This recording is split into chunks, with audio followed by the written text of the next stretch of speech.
here we see them now.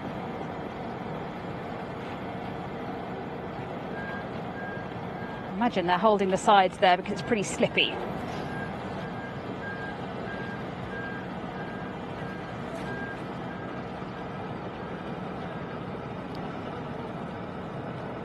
So they're being welcomed by the Governor-General of Australia, Her Excellency the Honourable Sam Mostyn, alongside her husband. It's Mr. Beckett there.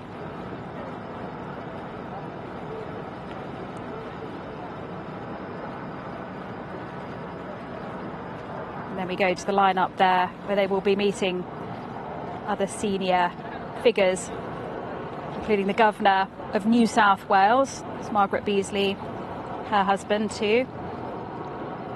Working their way along that line, Prime Minister Anthony Albanese waiting there as well, alongside his partner. And the Premier of New South Wales, Chris Minns, see the King just about to approach him. Remember, there was the controversy when it was announced that found out that none of the premiers of the states, the political leaders here, would be attending this reception in Canberra. Chris Minns, though, as Premier of New South Wales, where Sydney is, will be accompanying the King on a visit when he's here on Tuesday. So he won't be in Canberra the day before, but he will be there on the Tuesday. But the others, though, citing diary clashes and various other issues as to why they won't be there. So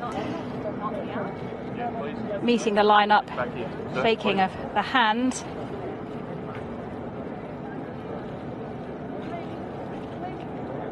And we also have some senior politicians there.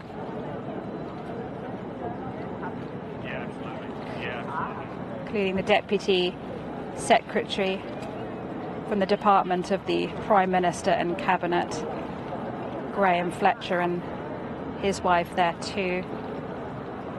And after this lineup, you see Sam Mostyn, the Governor-General. Remember, the Governor-General is acting on the King's behalf here, so she will, on his behalf, sign off any legislation. She also makes the equivalent of the King's speech when Parliament opens.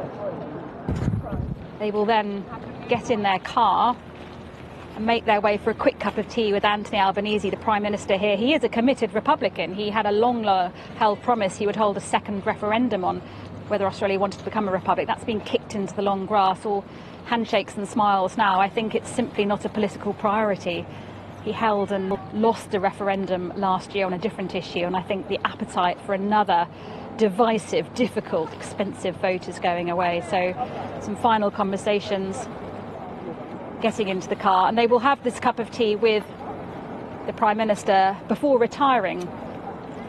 But this is the royal tour, the most significant royal tour since the King's cancer diagnosis, now officially underway, with a smile and a wave there.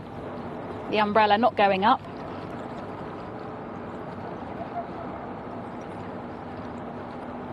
And no one enjoys the flight to Australia from the UK. It's a long way to go. But the King looking pretty fresh-faced, I think. He's landed in Sydney. Now, one more thing we are waiting for, so that's at the airport. We're on Sydney Harbour, where any moment now they're about to light up the most iconic landmark here, the Sydney Opera House. It's going to be lit up with images from previous royal visits. There was a sneak preview the other evening, so we're waiting for those pictures to be portrayed on the sails of the Opera House. So it's not a very nice evening here, actually. It's still raining, but anyway, there's the Opera House, where any moment the pictures will be plastered on the sails.